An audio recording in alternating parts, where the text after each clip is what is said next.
ንጹህ ከቁልጭ ጋር እንደሆነች ታወቀ። ዲናም ዛሬ እጅግ ደንግጧለች። ባርኮንና አንቺ ፍቅረኛሞች አይደላችሁም ወይ በማለት ቤቲ ተናገረች። በዚህም ዲና እጅግ እየተቆጣችና እየተናደደች ነው። ይሄን ያህል ሚያናድድሽ ለምንድን ነው በማለትም ጥያቄ ፈጥሮበትም እየጠየቃት ነው።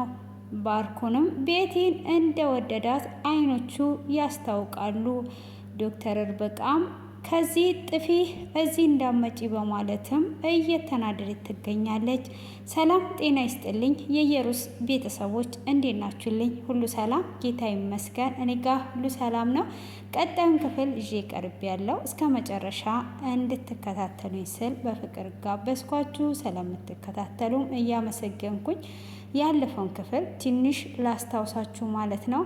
ኢፊ ወደ ቤት መጥቶ እንግዲህ ከዶክተር ርብቃ ጋራ እያወሩ እያለ ነበር የነሱ የተጠናቀቀው። ሆኖም ቤቲ ደግሞ ኤፍሬምን በመከታተል እስከ ቤት ድረስ መጥቷ ልክ ልትገባ ስትል ነበረ ክፍሉ የተጠናቀቀው። ሆኖም ኤፍሬምና ዶክተር ርብቃ አንድ ላይ ያሉ ባርኮን ወደ ውስጥ ይገባል። ውስጥም ከገባ በኋላ ቀጥታ ወደ ዶክተር ርብቃ ክፍል ነበር የሄደው።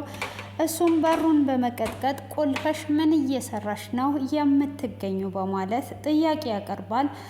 ዶክተር ርብቃም እጅግ ትደነግጥና ሰውነቷ ሲንቀጠቀጥ ኤፍሬምም እኔ ከፍታለሁኝ አትደንግጪ በማለት በሩን እሱ ይከፍትለታል።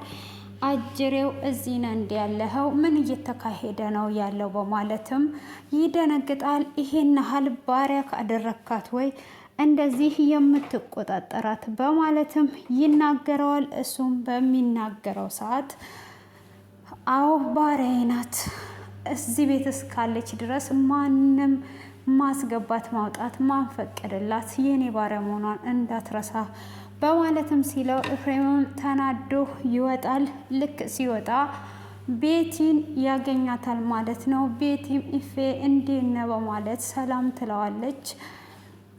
እንግዲህ ሳሎን ላይ ደግሞ ታዴ ነበረ። እሱንም ሰላም ትልና ማነሽ ሲላት የዶክተር እህት ነኝ፣ እህቴን ፈልጌ ነው የመጣሁት በማለትም ትናገራለች ማለት ነው። ኤፍሬምም ሲወርድ ታዴም ይደነግጣል። እሷም ኢፌ ብላ ሰላም ስትለው አንተስ ማነክ አላወኩም ብሎ ሲል እሱም ይደነግጥና ቤተሰብና የነሱ ጓደኛ እንደሆነ ይናገራል። ቤቲም ቤተሰባችን ነው፣ አብሮ አደጋችን ነው፣ ታላቅ ወንድማችን በለው በማለት አስተዋወቀችው። እሱም በጣም ደስ ብሎኛል፣ በሉ አረፍ በሉ ሲል እሱም ቤቲን ካልሄድን ነይ እንሂድ ሲላት ቤቲ አልሄድም፣ እህቴን ፈልጌ እህቴን አፍቃኝ ነው የመጣሁት፣ እህቴን ማግኘት እፈልጋለሁ በማለትም ትናገረዋለች።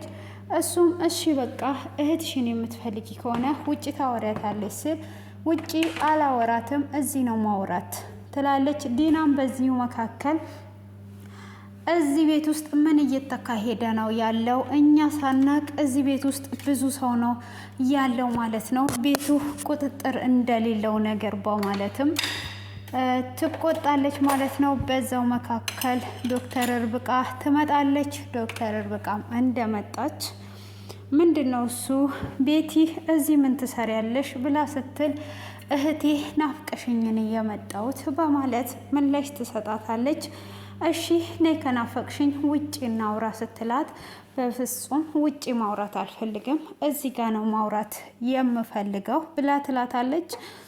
እሷም እሺ እዚህ ማውራት አልፈልግም ነይ እንውጣ ብትላትም በፍጹም እዚህ ማውራት ነው የምፈልገው ስትል ታዴም ቁጭ በይና በቃ ተጫወቱ፣ እኔ እንግዳ ወዳለው ዲናም እስቲ ለእንግዳ ሻይ ምናምን አፍይላት ሲል እሷንም አረፍ በይላታል። እሷን ቁጭ ትላለች።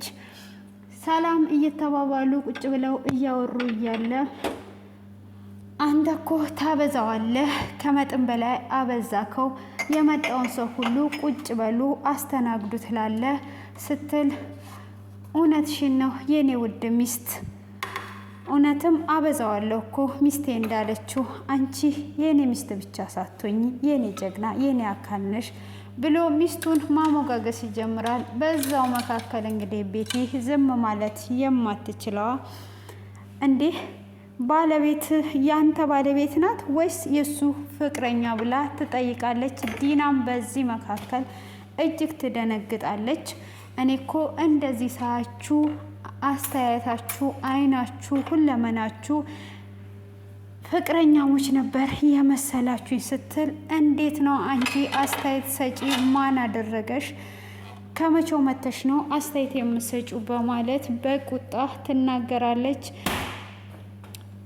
እንዴት ነው አሳዳጊ የበደላችሁ ከቤትና ከዘር ነው ወይ? በማለትም አንዳንድ ቃላቶችን ጣልጣል ስታረግ ታዴ ምን እየሆንሽ ነው ያለሽው? ምንስ ያናድዳል? እንግዳ ናት የመሰላትን ነገር የገመተችውን ተናገረች። ይሄ የሚያናድር ነገር ነው ወይ? ይሄ እኮ የሚያናድር ነገር አይደለም። ምንድን ነው እንደዚህ የሚያናድድሽ ነገር? በማለትም ይጠይቃታል። እሷም ለምን አያናድድም? አንተ ዝም ብለህ ሁሉንም ነገር ትቀበላለህ። ማን አስተያየት ሰጪ አደረጋት? አስተያየት እንድትሰጥ ማን ፈቀደላት? በማለትም እጅግ ትናገራለች። እንዴ በቃ ይቅርታ አለችሽ እኮ ሌላ ነገር አንቺ እንደዚህ ያናድድሽ ነገር ምንድን ነው? አንቺ ካልሆንሽ ያ ነገር ሊያናድድሽ አይገባም። መናደድም ከነበረብኝ እኔ ነበርኩ እንጂ አንቺ ምን አናደደሽ? ወንድምሽ እስከሆነ ድረስ ብሎ ይላታል። እሷም ጥርሷን እየነከሰች እየተናደደች ስትኖር ዶክተር ርብቃም ዲና አንቺ እኮ ልክ ነሽ፣ እሷ ናት ጥፋተኛ፣ ይቅርታ አድርጊላት፣ እሷ ዝም ብላ ነው የምታወራው፣ ምን እያልሽ ነው ቤቲ? አብሽን ያዢ በማለትም ይቆጧታል። እሷም ቢቆጧትም ሊገባት አልቻለም። ከዛም በኋላ እህትና ወንድማማቾች ናቸው ብሎ ያስታውቃታል። እንደዚህ ሰዓቸው ግን አልመሰለኝም፣ ግምቴን ነው። ይቅርታ ብላ ድጋሜ ይቅርታ ጠየቀች። ያ ሁኔታቸው አይመስልምና በዛ የተነሳ ነው እንግዲህ እኔ ያልኩ ያለሁት እያለቻቸው ትገኛለች። እንግዲህ እዚህ ጋም በጣም ስትቆጣ ነበረ ዲና። በመቀጠልም እንግዲህ ቤቲን እንደምንም ብለው ይዘዋት ወደ ውጪ እንዲወጣ ታደርጋለች። ኤፍሬም ይዟት ይወጣል። ከዛም በኋላ አንቺ ምን ፈልገሽ ነው የመጣሽው? ለምንድን ነው በስራ ቦታ ላይ የመጣሽው? ለምን ነው የምትከታተይኝ? ስትላት አንቺ አባትሽን ጥለሽ እዚህ ምንድን ነው የምትሰሪው? ምንስ እየሰራሽ ነው ያለሽው? ማወቅ እፈልጋለሁ። ስለዚህ ይሄ ስራሽ አይደለም፣ ተከታትየው ነው የመጣው ስትል በይ አሁን ቀጥ ብለሽ ሂጂልኝ፣ ሁለተኛም እዚህ እንዳትመጪ ትላትና ትሄዳለች። ኤፍሬምንም ይዘካት ሂድ በማለት እሺ በቃ ይዣት ሄዳለሁ ይላታል። እሷም እሺ አሁን ይዘህኝ የምትሄድ ከሆነ እዚህ እህቴ ምን እየሰራች ነው ያለችው ማወቅ እፈልጋለሁ ብላ ትለዋለች። ያው እንዳየሽው ስራ ላይ ናት። ለምንድን ነው አንቺ ግን አርፈሽ የማትቀመጩ ብሎ ቢላትም ምንድን ነው እሷ አንተ ምን እያልክ ነው ያለው? በቃ እኔ ስለ እህቴ ማወቅ የምፈልገውን ማወቅ ፈልጌ ነው የመጣሁት አሁን። ስለዚህ አንተ ሚድ እኔ ሄዳለሁ፣ ሄጄ ያልጨረስኩትን እጨርሳለሁ ብላ ስትል አሀ እኔ ከሄድኩ በኋላ ተመልሰሽ ለመበጥበጥ ነው የፈለግሽው ብሎ በቃ እንደሚወዳት አስመስሎ ሲናገራት ነበረ ማለት ነው። እና አሁን አብረን እንሄዳለን አብረን መሄድ አለብን ብሎ እሱም እንድትሄድ ያደርጋታል ማለት ነው። ይዟት ወደ ቤት ይሄዳል። ቤቲም ያው ተከታትዬ ሁሉንም ነገር ማወቅ አለብኝ፣ ምንድን ነው እሱ እየተካሄደ ያለው እያለች እያለ እንግዲህ ባርኮን ለኤፍሬም ይደውልለታል። ሲደውልለትም አሁን ትንሽ ጠብቀኝ፣ ከትንሽ ቆይታ በኋላ እደውልልሃለሁ ብሎ ስልኩን ይዘጋል። ከዛን እንግዲህ ዶክተር ርብቃ ትደውላለች። ይህን ስልክ ማውራት አለብኝ ብሎ ያወራል። እንግዲህ ይዘካት ሂድ እንዳትመለስ፣ እናም ደግሞ ሂድና ከዶክተር ሰላም ጋር መድኃኒቶችን አምጣልኝ፣ አሁን የምሰጠው መድኃኒት የለም እያለች ነው። እንግዲህ አሁን ላይ ለታዴ ከጎኑ ያለች ዶክተር ርብቃ ናት ማለት ነው። እና በፍጹም እንደዚህ አታደርግ ይዛሃት ሂድ እያለችው እሱም እኔም ራሱ ቀጠሮ ነበረኝ እና ሄዳለሁ ችግር የለውም የኔ ቆንጆ እያላትም ያው ፍቅሩንም እየገለጠላት ቤቲ ከሩቆና እንግዲህ የትኛውንም ሴት አውራ የትኛውንም ሰው አውራ ከኔ ውጪ ለማንም አትሆንም የኔ ላደርግህ ብዙ ዋጋ ከፍላለሁኝ እያለች ትገኛለች። ነይ በቃ ወደ ቤት እንሂድ ብሎ ቤቲንም ወደ ቤት ይዟት ሄዶ ከዛን ለባርኮን ይደውልለታል። ባርኮንም አርፈ ተቀመጥ እግርህን ሰብስብ ካልሆነ ቪዲዮን አንተ ራስህ ቀርጸ እንደሰጠኸኝ ለዶክተር እርብቃ እነግራታለሁ። በዛ ላይም ዶክተር እርብቃን ወድጃታለሁ፣ ማዛዋ ሁለመናዋ ደስ ይላል እያለው አድርግ የተባለች ሁሉ የምታደርግ ናትና ወድጃታለሁ እያለ እያስቀናውና እያናደደው ይገኛል። እሱም ብርህን እሰጥሃለሁ አንተም አርፈ ተቀመጥ ይላል። ብሩን ኬት አምጥተህ ትሰጠኛለህ? በቁማር እንዳስያዝካት ስትሰማ ከአንተ ጋር የምትሆን ይመስላል ወይ? ዛሬ ደግሞ የመጣችዋ እሷ ብዙ ነገርን ማድረግ የምትችል ናት። ስለዚህ ደግሞ ሁልጊዜም እየመጣች ትጠይቀን ብሎም ይለዋል። እሱም በዛም ይናደዳል ማለት ነው። ሆኖም እንግዲህ አሁን ላይ ቤቲ ከነሱ ጋራ ለመሆን እየተጣጣረች ነው። ወደ ቤትም ይዟት ሄዷል። እንግዲህ ባርኮንም ሁለተኛ እግር ከዚህ እንዳይደርስ ብሎ ማስጠንቀቂያ ሰጥቶታል። አሁን ላይ እንግዲህ ዶክተር እርብቃ ደግሞ ቤት ውስጥ ዲናና ታዴ ተጣልተዋል ማለት ነው። እሷም አናግሪኝ ቢላትም ልታናግረው ፈቃደኛ ስላልሆነች ብዙ እያወሩ አይገኙም። ስለዚህም ዶክተር እርብቃ ሕክምናውን ልታደርግለት ወደ ውስጥ ዋና ደሙን ትለካለች። ከለካችን በኋላ ትክክል ስላልሆነ እንዴት ነው ይሄ ቁጥር ለአንተ አይሆንም እና አሁን ባለህበት ሁኔታ ጥሩ ሁኔታ ላይ አይደለህም። ስለዚህ እንዴት ነው የእንቅልፍ መድኃኒት ትጠቀማለህ ወይ እያለችው የምትጠቀማቸው መድኃኒቶች ምን አይነት ናቸው? መድኃኒቶቹን ማየት እፈልጋለሁ ብላ ትለዋለች። ሚስቴ አንቺ ከመጣች ጀምሮ እሷ የምትለን ብቻ ስማት፣ እሷ ዶክተር ናት። ስለዚህ ይሄ መድኃኒት አያስፈልገም ብላ መድኃኒቶቹን እንዳለ አውጥታ ጥለዋለች። የማገኛቸው ከሆነ ሰጥሻለሁ ይላታል። አይ ወረቀት የታዘዘበትንም ቢሆን እሱንም ቢሆን እንድትሰጠኝ እፈልጋለሁ በማለት ስትለው ወረቀቱንም ካገኘው ሰጥሻለሁ፣ መድኃኒቱ ከውጭ ነበር የታዘዘልኝ ከውጭ ነው የሚመጣውና ያንን ነው የምጠቀመው በማለትም ይነግራታል። አንድ ነገር እንድታደርግ እፈልጋለሁ፣ መኪና ማሽከርከር ትችላለህ ወይ ለብቻ ስትለው ትልቅ ነገርና አስፈላጊ ነገር ከሆነ አዎ፣ ግን ካላስፈለገ አልነዳም ይላታል። እኔ ዛሬ ብቻህን ሄደህ እንድትታይና ደምን እንድትለካ ነው የምፈልገው። በዚህ ቁጥር ለማንም ሳትናገር ለልጅ ለሳቢላ እንኳን እንዳትናገር። አንዳንዴ ለሰዎች ሳይነግሩ ዝም ብሎ የሚያደርጉት ነገር ውጤታማ ይሆናል። ለሰዎች የሚያወሩት ነገር ግን መንገድ ደርሶ ሊበላሽ ይችላል። በኋላ ታመሰግነኛለህ እያለችው ስልክ ቁጥሩን ትሰጠዋለች። እሱም እሺ በማለት ያንን ስልክ ቁጥር ይዞ ይሄዳል ማለት ነው። እንግዲህ ቁልጭና ሙልጭ ደግሞ ቁልጭና ንጹህ ደግሞ አንድ ላይ ናቸው። እንግዲህ ንጹህም ተኝታ ተቃቅፈው ተኝተው እያለ ጓደኛው ይመጣል። በቀን ጭራሹኑ አቅፋት ተኛለህ እንዴ እያለውም ዛሬ እሷን ፈልጌ ነው የመጣሁት፣ በል ውጣልኝ፣ ባለፈው ግቢ ብልሃት እንቅልፏን ሳትተኛ አደረች፣ ዛሬ ደግሞ ምን ፈልገ ነው ሲለው ሳልነግራት አልሄድም ብሎ ቁጭ ብሎ ነግሯትም ሄዷል። ስራ እንዳገኘላት ማለት ነው። እሱንም መስተንግዶ ነው ያገኘውላት ሲል ቁልጭ አይሆንም እያለ ነው። እንግዲህ ቁልጭም ደግሞ ባለፈው ባገኘው ብር ባለፈው ለታ ጨዋ አስመስሎ የወተት ብር የምን ብር ብሎ 10,000 ብር ነበረ የላከለት ማለት ነው። በዛ እንግዲህ ለንጹህ ልብስም ጫማም ገዝቶላት መጥቶ ዛሬ ፏ ብትን ማለት አለብን፣ ለየት ያለ እንዳንቺ ልዩ የሆነ ቦታ ነው የምወስድሽ፣ እዛ ነው የማዝናናሽ እያላት ልብስም ገዝቶ በይ ቀይሬ እኔ ፊቴን አዞራለሁ ብሏት ልብሷን ቀይረው ፏ ብትን ብላ ወጥተው ነበረ። እዛም በወጡ ሰዓት እንግዲህ ወንድሟ ያያታል፣ ታዴ ያያታል ማለት ነው። እንዴ ቁልጭ ይሄ ልጅ ባለፈው የመጣውና የጮ ልጅ አይደለም እንዴ? ይሄ ነገር እንዴት ነው? ወይስ ምንድን ነው?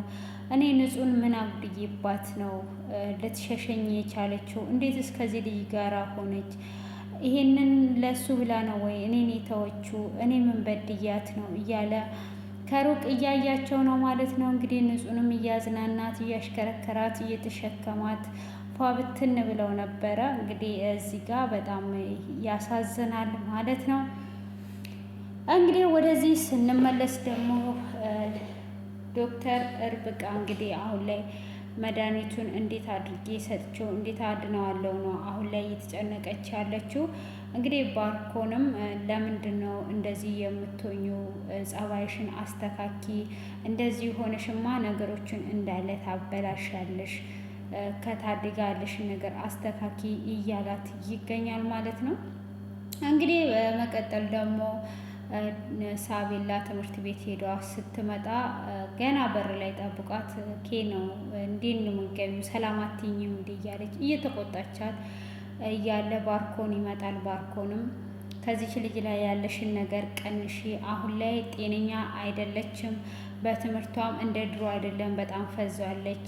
አስተማሪዎቹም እየጠየቁ ነው ወላጇ አባትየው የታል እያሉ ይገኛሉ። ስለዚህ አባትየው ወደ ውጭ አገር እንደሄደ ነግሬያቸው ስለሆነ አንቺ ደግሞ ሁለተኛ እንዳትነኪያት ብሎ ይላታል። እና ከሰውም እየተጠጋች አይደለም፣ ሰውንም እየራቀች ነው፣ ጥሩ ሁኔታ ላይ አይደለችም ሲል እኔ ምን አገባኝ ስለሷ ጥሩ ሁኔታና ጥሩ ሁኔታ አልሆነች፣ ስለዚህ አገባኝም ስላታይ ነገሮችን እያበላሸሽ ነው ያለሽው የኔ ቆንጆ እያላት ነው። እንግዲህ በዚህ አይነት ሁኔታ ላይ ይገኛል ማለት ነው። በስተመጨረሻ እንግዲህ ፎቅ ሄዳ ነበረ። ዶክተር እርብቃም ውስጥ ትገኛለች። ዶክተር እርብቃም እዛ ላይ በነበረችበት ጊዜ ላይ እንግዲህ እነሱ ሕፃኗን ለማስፈራራት ወደ ውስጥ ገብተው ነበረ። ሕፃኗንም ደብዳቤው የባለፈው እንግዲህ ተቀይሮ ነበረ። የምታስታውሱ ከሆነ ንጹህ ደብዳቤ ጽፏ ለሱ ባስቀመጠችለት ዶክተር እርብቃ ቀድማ አግኝታ ያንን ደብዳቤ ቀይራ ሳቤላ እንደ ጻፈች አድርጋ ነበረ። አሁን ላይ ዲና እየተጠራጠረች ነው። ደብዳቤ እንዴት ሳቤላ ልትጽፍ ትችላለች? እና ይሄ የዶክተር እርብቃ ስራ ነው። ይሄ ነገር መስተካከል አለበት። አንተ መናት እንጂ እኔ አላምናትም። ስለዚህ እቺን ልጅ አወጣጣታለሁ ብላ መቀስ ይዛ ገብታ እያስፈራራቻት ምላስሽን፣ ጸጉርሽን እቆርጣለሁ በማለት ስትላት እኔ አባቴ ለእናቴ እንዲያደርስልኝ እናቴ ናፍቄ ነው በማለትም ብትመልስም እንግዲህ ዶክተር እርብቃ እዛ ሆና እየሰማቻቸው ሲያስፈራሯት ነበረ። ሕፃኗም እኔ እናቴን ነው ፈልገው ስትል እናትሽ ሞታለች በማለት ትነግራታለች። እንግዲህ ሕፃኗም አሁን ላይ ሳቤላ ራሷን ስቷለች። ራሷን በሳተችበት ሁሉም ደንግጠው ክፍሉ በዚህ ተጠናቋል ማለት ነው። እንግዲህ ውድ የተከበራችሁና የተወደዳችሁ ፋሚሊዎቼ የዛሬ ያዘጋጀውላችሁ ይህንን ይመስላል። እስቲ እናንተም አስተያየታችሁን ከዚህ ድራማ ምን እየተማራችሁ ነው ያላችሁት? እንግዲህ ሳቤላ እንደምታውቁት እዛ ውስጥ ክፍል ውስጥ እየሄደች እያስፈራራቻት እየጮከነቻት ነው ያለችው። በአሁን ላይ ያው ዶክተር እርብቃ ስለደረሰችላት አንዳንድ ነገር አይምሯ እንዲታደስ እያደረገች ትገኛለች። እንግዲህ ባርኮንና ዲና ደግሞ ፍቅረኛሞች ሆነው ወንድሜ ነው ብላ ነው ለባሏ ያስተዋወቀችው። ይሄ ሁሉ ለምንድን ነው? ንብረትን ለመውረስ እንግዲህ እሱን በመድኃኒት አድክመው ገለው ሳቤላንም መጨረሻ ላይ ወይም አውጥተን እንጥላታለን ወይም ደግሞ እንገላታለን፣ ፍቅራችንን በዚህ አይነት ህይወት እንኖራለን እያሉ እንግዲህ ሁለቱ በአሁን ላይ በዛ አይነት ሁኔታ በንብረት ሁኔታ ውስጥ አይምሯቸውን ጠምደው ይዘውት ነው። እንግዲህ ዛሬ ላይ ደግሞ ቤቲ አይናቸውን አይታ ነቅታባቸዋለች። እስካሁን ድረስ ማንም ያላየውንና ያልታዘበውን እሷ በአንድ ቀን ፍቅረኛሞች እንደሆኑ አውቃለች ማለት ነው። እንግዲህ ባለፈው ዶክተር ርብቃ ራሱ ያ ሁሉ ጊዜ ስትቀመጥ ያወቀችው ነገር አልነበረም። ያንን ያወቀችው ነገር ስለሌለ እንትን ብለዋት ነበረ። ንጹህ ነበረች እያሳየቻት የነበረው እንቅልፍ መድኃኒት እየሰጠችው እነሱ አብረው የሚጨፍሩትን ምናምን ይኸውልሽ ዓይንሽ አልተገለጠም እንጂ እንደዚህ ነው የሚያደርጉት እሱን እንደዚህ ያስተኝተው ብላ ሁሉንም ነገር ለዶክተር ርብቃ እያሳየቻት ነበረ። እና በዚህ አይነት እንግዲህ ቤቲ በአንድ ቀን ነው የባነነችባቸው ማለት ነው። እንግዲህ አሁን ላይ ትልቅ ትምህርት ያዘለ ድራማ ነው አሁን ላይ እየተገለጠ ይመጣል ብዬ አስባለሁ። እና ውዶችዬ እስከዚህ ሰዓትን በትዕግስት ስለምትከታተሉኝ እና ደግሞ ሰብም እያረጋችሁ እያበረታታችሁኝ ስለሆነ ከልብ እያመሰገንኩኝ ከወዲሁ ላይ ያያችኋለሁ። በአዲስ ነገር በአዲስ ቪዲዮ እስክንገናኝ ድረስ መልካም ቆይታ። ባይ ባይ።